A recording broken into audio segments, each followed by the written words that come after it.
Sir next case है हमारे पास कुछ इंपॉर्टेंट रिजल्ट मतलब कह लीजिए टेस्ट हैं। इसमें मैंने इरेड्यूसिबल पॉलिनोमियल के चेक करने के लिए कि रिड्यूसिबल है ये रिड्यूसिबल है, तो मैंने ये 3 प्रॉपर्टीज़ बताई। अगर आप इससे भी आसान चाहते हो तो वो हमारे पास ये है, एक फील्ड है उसमें से एक एलिमेंट। अब मुझे फील्ड ना बताना पड़े आप लोगों को, फील्ड अब मेरे पास है फील्ड है और मैं सिर्फ एक पॉलिनोमियल ले रहा हूँ। ऐसी पॉलिनोमियल एफ ऑफ एक्स मतलब पॉलिनोमियल, ऐसी पॉलिनोमियल जिसकी या डिग्री 2 या 3 हो, ठीक है ना। मतलब फॉर एग्जांपल मैं एक पॉलिनोमियल लेता हूँ x की पावर 4 प्लस 3, तो ये हमारे पास कंसिडर नहीं होगी, हमने पहले ही कह दिया उसकी डिग्री 2 हो या 3 हो। मींस उसकी जो मैक्सिमम पावर होगी ना वेरिएबल की, वो हमारे पास स्केयर या क्यूब हो सकती है, उससे ज़्यादा नहीं हो सकती। फॉर एग्जांपल एक्स के plus 2, x square plus x plus 1, मतलब उसकी पावर 2 या 3 से, या एक्स का क्यूब प्लस 4, कुछ भी, मतलब उसकी पावर 2 और 3 से ज़्यादा एक्सीड नहीं करनी चाहिए। तो वो रिड्यूसिबल पॉलिनोमियल रिड्यूसिबल कब होगा, जब हमारे पास उसका ज़ीरो एग्जिस्ट कर रहा होगा। फॉर एग्ज़ाम्पल वो ये कि फॉर एग्ज़ाम्पल मैं लेता हूँ, हमारे पास है एक्स स्क्वायर प्लस, एक मिनट मैं इसको ना एग्ज़ाम्पल के थ्रू कहता हूँ, आई थिंक वहाँ पे बहुत कन्फ्यूजन आ जाए। तो मैंने बता दिया एफ ऑफ एक्स मतलब जो हमारे पास अब हमने पॉलिनोमियल ली है वो रिड्यूसिबल कब होगी जब हमारे पास कोई एक ऐसी एलिमेंट एग्जिस्ट करेगा जिसको जब हम यहाँ पे पुट करें तो हमारे पास ये पूरा का पूरा ज़ीरो हो जाए, तब वो रिड्यूसिबल होगा। अच्छा इस पे आ जाओ। फॉर एग्जांपल मैंने एक पॉलिनोमियल लिया जी थ्री हमारे पास, मैंने पहले बता चुका हूँ कि हमारे पास फील्ड है, क्योंकि जी3 के अंदर जीरो एग्जिस्ट करता है ना, जी3 के अंदर जीरो एग्जिस्ट करता है, आइडियल एग्जिस्ट करता है, वो फील्ड है। फॉर एग्जांपल मैं इसमें से अच्छा मैं फर्दर अब नहीं जाऊँगा, ये ना आप लोग कन्फ्यूज ना हो जाए। एफ ऑफ एक्स में लेता हूँ एक्स के प्लस 1। अब जी3 में से हमने देखना है कि रिड्यूसिबल है या नहीं है। जी3 के अंदर कौन कौन से एलिमेंट होते हैं, 0 होता है, 1 होता है और 2 होता है, ठीक है ना। एफ ऑफ 0 पुट करो इसके अंदर, 0 का स्क्वायर प्लस 1, ये नहीं 0 हो रहा। एफ ऑफ 1 इसके अंदर पुट करो, 1 का स्क्वायर प्लस 1, नहीं 0 हो रहा। अब 2 रह गया हमारे पास, 2 पुट करो वो 5 आ रहा है, नहीं 0। इसका मतलब हमारे पास हमने क्या बताया था, जब 0 होगा तब रिड्यूसिबल होगा। मीन्स ये देखो एफ ऑफ एक्स रिड्यूसिबल कब होगा, जब उसका 0 होगा इसके अंदर।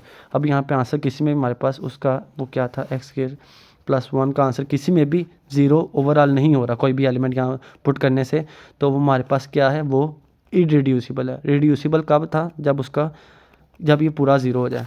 अब for example hashtag 0 is the root, मतलब 0 मतलब जब इसमें आंसर 0 है वो हमारे पास रूट होता है। अब यहाँ पे मैंने जी3 में लिया था, अब मैं जी5 में लूँगा। जी5 में हमारे पास कौन कौन से एलिमेंट होते हैं, 0 होता है, 1 होता है, 2 होता है, 3 होता है, 4 होता है, ठीक है ना। अब 0 1 2 के लिए तो पहले करके देख चुकी हूँ मैं, ठीक है ना। अब यहाँ पे अब वहाँ पे हमने ना ज़ाहिर बात है जब 3 में होता है तो हम मोड 3 के रिस्पेक्ट से ले रहे होते हैं, ठीक है ना। तो इस केस में हमारे पास मोड 5 के रिस्पेक्ट से हम लेंगे। तो एफ ऑफ 2 अगर मैं लूँ तो इसके अंदर मैं वो कहाँ गया, एक्स के प्लस 1 के अंदर, तो 2 का स्क्वायर 4 प्लस 1 5, ठीक है ना। तो 5 का मोड जब 5 के रिस्पेक्ट से आप लोगे तो वो क्या होगा, 0। तो यहाँ पे मतलब हमारे पास ये होल नंबर क्या होगा, 0 हो गया। अगर 0 हो गया होल नंबर तो हमारे पास क्या है, वो रिड्यूसिबल है ओवर जी5 के। अब hi I love this method, I don't know the reason why. Eisenstein irreducible test, ये भी एक इरेड्यूसिबल चेक करने के लिए एक टेस्ट है। फॉर एग्जांपल हमारे पास एक पॉलिनोमियल है ये वाली, ठीक है ना, A N x N plus A N minus. अब हम कहते हैं हमारे पास एक प्री प्राइम एग्जिस्ट करता है जो कि इस फर्स्ट के कोफिशिएंट को मल्टीप्लाई ना करे, ठीक है ना। और मैं फॉर एग्जांपल हाँ इस तरीके से मुझे बताने दो। अब मैं प्राइम लेता हूँ जो कि इस वाले नंबर को डिवाइड नहीं करता, बाकी इसको भी डिवाइड करता है। मैं एक्स की बात नहीं कर रहा, मैं ये ए एन माइनस 1 जो ए एन माइनस 2 एन में सारे हैं जो मैं इनकी बात कर रहा हूँ, ठीक है ना। ये मैंने ना an-1 कहना था, ठीक है ना। सो an को डिवाइड नहीं करता an-1, बट an-1 को भी करता है, सो p a0 को भी करता है, बट उसका स्क्वायर p0 a को, मुझे ना इसको ना अगर मुझे समझ आ गई, मुझे समझ आ रही कि मैं आसान वर्डिंग में नहीं बता पा रहा। फॉर एग्जांपल एक पॉलिनोमियल है, ठीक है ना। अब मैं कहता हूँ एक प्राइम है जो कि पहले के कोफिशिएंट, फॉर एग्जांपल इसको ना वही बात है कि मैं भूल गया था, मुझे इसको ना एग्जांपल के थ्रू समझाना चाहिए। फॉर एग्जांपल मैं कहता हूँ 3x square plus 4 plus 4x plus 5, तो हमारे पास, या इसको मैं अगर लॉन्ग करना चाहूँ 3x cube plus 2x square plus 4x plus 5, तो जो पहला मैं p प्राइम लूँ, लेट्स सपोज मैं कहता हूँ मैं 2 ले लेता हूँ, ठीक है ना। वो 3 को डिवाइड नहीं करना चाहिए, वो 3 को डिवाइड ना करे, लेकिन इसको भी करना चाहिए, इसको भी करना चाहिए। और जो मैं एंड पे एक नंबर ले रहा हूँ, लेट्स सपोज मैं ले रहा हूँ 6 ले लेता हूँ, ठीक है ना। तो वो वो इसको भी डिवाइड करना चाहिए, इसको भी करना चाहिए और इसको भी करना चाहिए, बट उस p का स्क्वायर लास्ट वाली टर्म को ना करे। दोबारा बताता हूँ, हमने ऐसा p हमारे पास होना चाहिए जो कि इसको फर्स्ट एलिमेंट के कोफिशिएंट को डिवाइड ना करे, लेकिन बाकी सारे कोफिशिएंट्स को डिवाइड करे, और जो लास्ट एलिमेंट होगा उस p का स्क्वायर उसको डिवाइड ना करे। ये वाला p फर्स्ट टर्म को डिवाइड नहीं करा, बाकी p सारे कोफिशिएंट को डिवाइड करेगा, a नोट तक को भी करेगा, बट उस p का स्क्वायर a नोट को नहीं करना चाहिए। हमारे पास फिर वो इरेड्यूसिबल होगा। फॉर एग्जांपल मैं क्या कहता हूँ, एक्स स्क्वायर माइनस 2 है, 2 1 को डिवाइड नहीं कर रहा, बट 2 माइनस 2 को डिवाइड कर रहा है, 2 का स्क्वायर, बट 2 का स्क्वायर 2 को डिवाइड नहीं कर रहा, इसका मतलब p स्क्वायर ये हमारे पास इरेड्यूसिबल ओवर q है। अब मैं आगे ना कोई एग्जांपल नहीं मैंने लिखी हुई जो अच्छी से आप लोगों को मज़े की लगे। ये भी छोटी है, ये वाली ले लो। ये सारी एग्जांपल आप लोग खुद देख लेना, ये सारी उसी भी बेस है, ठीक है ना। अब देखो 3x5 minus 15x³ plus 15 and so on है क्यू में से, ठीक है ना।